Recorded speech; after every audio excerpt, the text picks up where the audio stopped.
Hey everybody, what's going on? Welcome back to Third Wave Trades. Today I'm going to be doing a follow-up video on GameStop, ticker symbol GME. Now I made a video over the weekend kind of going over uh, the scenario as I see it playing out, basically how technical analysis is kind of confirming the idea that a short squeeze is coming. I'll link that video in the description, or you guys could just check it out on my channel. That's kind of a holistic, bigger picture of what I think is going on. I'll do a quick recap of that in this video, but I urge you guys to go and take a look at that. Also, thanks for everybody who liked, commented, and subscribed on my last video. I got the feedback my audio was not that great. I'm hoping that this will come out a little bit better, a little bit more clear, and that's kind of why I'm doing the recap. So anybody who couldn't hear from my last video, maybe this one will be a little bit more clear. Also, guys, I know that this is kind of late. It's the only time that I can get this video out there. I'm hoping that it will help you guys. So if this does help, then please do me a favor. Please like the video. Please share the video with as many people as you can. I think it's gonna help a lot of people who are trying to trade GameStop. Subscribe to the channel and all that good stuff. But again, I talk about it in the last video. I understand that technical analysis is not the be-all, end-all, especially when it comes to quote-unquote meme stocks. But I do think that this will help people who are kind of undecided, who are on the fence, who don't know what's a good entry. Is this thing still going to run? All that stuff. So hoping that can shed a little bit more light on the situation. Also, right now, guys, at the time of me recording this, it is 9:36 p.m. Eastern Time. Right now, GameStop, I can see from Robinhood, after hours is trading at $30. So I'm going to use that as part of my analysis on what I think is going to happen. So basically, what I'm going to do is I'm going to look at two. I'm kind of going to break the video down into two parts. One is going to be a recap of the bigger picture, which is basically using the Wyckoff method on the weekly chart, going all the way back to 2020 when this whole GameStop saga started, to kind of give you guys a bigger picture. And then I'm going to zoom into this most recent surge, which basically started in April of this year, and obviously just took off the last few weeks with Roaring Kitty coming back. So we'll analyze that in terms of the Elliott wave, and I'll try to give you guys what I think is the most accurate Elliott wave count and how I think this thing is going to play out. Okay, guys, so the first thing over here we have the weekly chart, and I've analyzed this in terms of the Wyckoff accumulation schematic. Now, the first thing is that this is in logarithmic scale. Just want to point that out, which helps with sort of these longer term time frames when doing analysis. And basically, like I said in the last video, when you're dealing with the Wyckoff accumulation schematic, you're talking about basically 5 phases. You have your uptrend, which is phase A, uptrend or downtrend. In this case, we're talking about an uptrend. Then you have your phase B, which is basically the accumulation or distribution. In this case, this was a long period of accumulation. You can see all of that with the decreasing volume, right? See here in the uptrend, you had a lot of volume, and then during this whole period of accumulation, you had very minimal volume, all right? And now phase C is kind of when big money gets in. This spring move that happened right around the $10 range and came with increased volume. That's big money getting into the plate, ready to push this thing up. So we get the spring move, and that leads us to this jump across the creek. That's where we break out of this descending accumulation channel. It was the first time that we broke out of it in those past 3 years. That's like I say, that's why we know that this is a different move. This is different than anything that we've seen before, right? And it's coming with a lot of volume. We got to break over the Mansfield Relative Strength Index. So we got to jump across the creek, right? That brings us to phase D. Like I said in the last video, this is the time to load up to go long, in my opinion. After we get the jump across the creek, you get one more test, which is called going back up the creek, right? Basically, it's just a retest of the channel that we just broke out of, and then from here, we're looking to go higher, right? which will lead us eventually into phase E, which is basically just a series of higher highs, higher lows, and we're going to continue this uptrend until eventually we pause to consolidate, and then we'll see either that's going to become an accumulation channel or a distribution channel. But that's further down the road. Right now, like I explained in the last video, phases D and E is the time to go long, right? Because really the best opportunity to have bought would be over here in the spring move, right? But that's in real time, that's hard to tell, that's hard to know.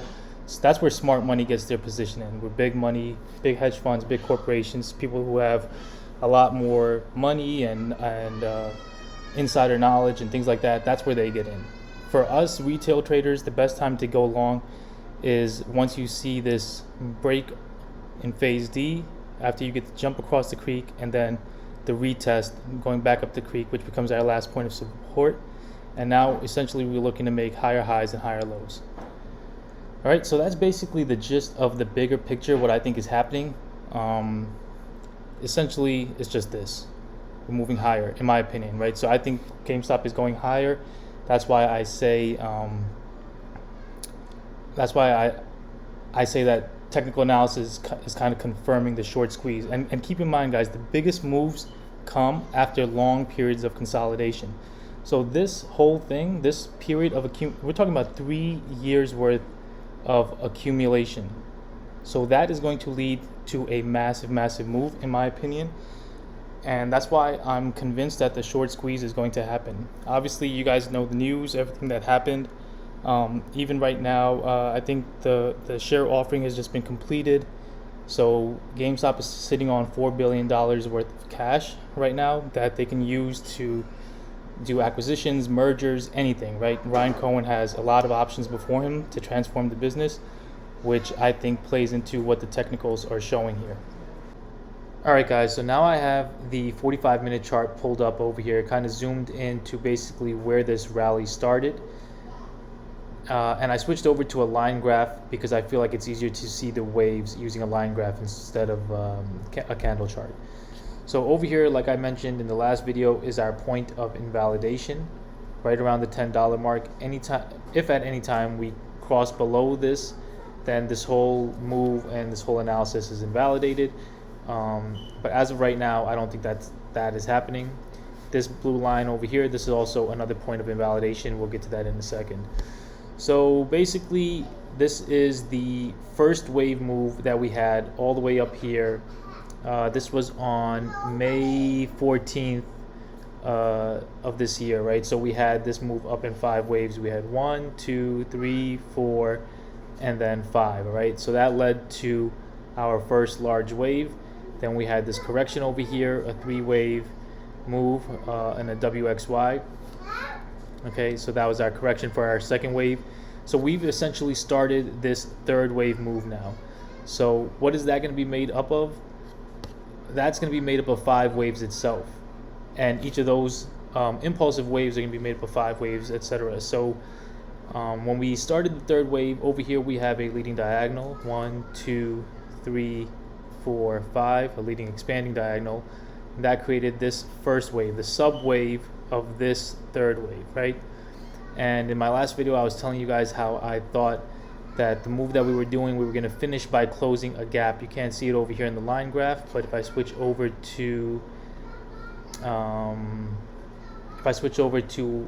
candle chart, you guys can see that there was this gap over here. That's that green rectangle that I created over here. I said we were going to come in there to fill that gap around the $25, $24, $23 range, and then we should get a bounce. And sure enough, we came. We actually went a little bit lower, right?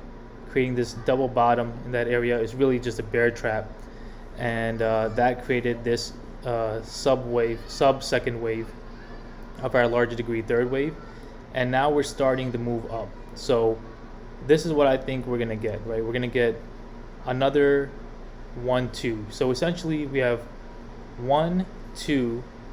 We should get another 1, another 2. And then we should get a massive, massive rally, right? That's what I'm expecting to happen.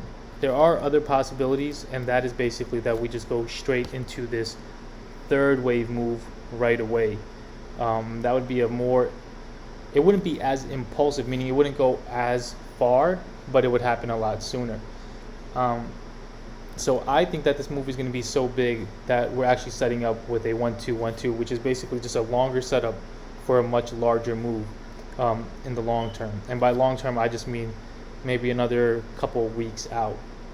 But as of right now, I think we are in an impulsive move. So yes, you're going to see some pullbacks, but these, in my opinion, are just going to be higher lows, right? So we're going to make higher highs, higher lows, and essentially a 5-wave move. So I know somebody asked me to explain the move without talking about the sub waves in the last video. It's kind of hard to do because these sub waves is what make up the waves in general. But essentially, what we're looking for is either this 1-2 to lead to a third wave,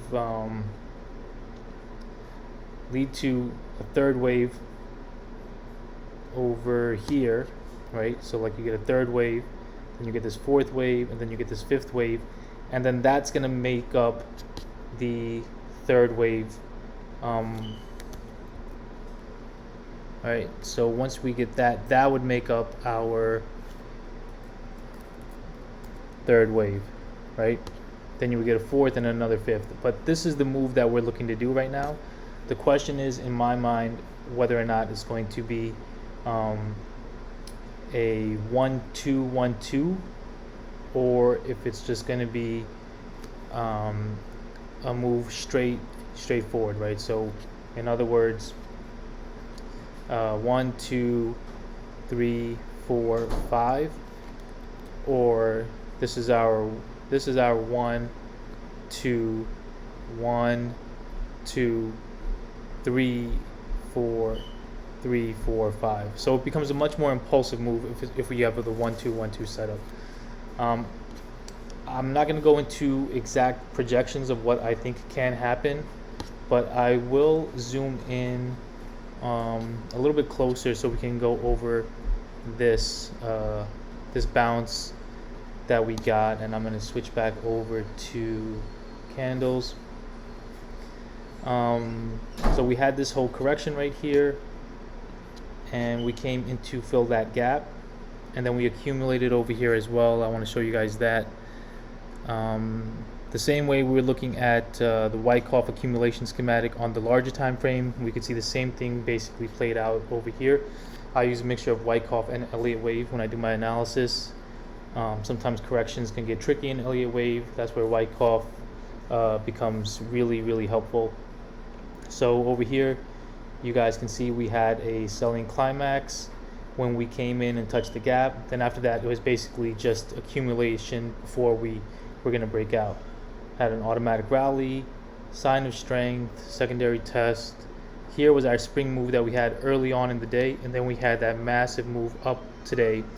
Early in the early hours, this was around 10:30 this morning, and that's when the halts came in, right? That was our sign of strength, and basically our jump across the creek. The same way on the weekly chart, I was talking about how we have this jump across the creek over here, right? So the same thing that's playing out, right? Because it's fractal in nature. Both Elliott wave and Wyckoff believes that price action is fractal in nature. So what you see on the larger time frames, you see on the smaller time frames, and vice versa.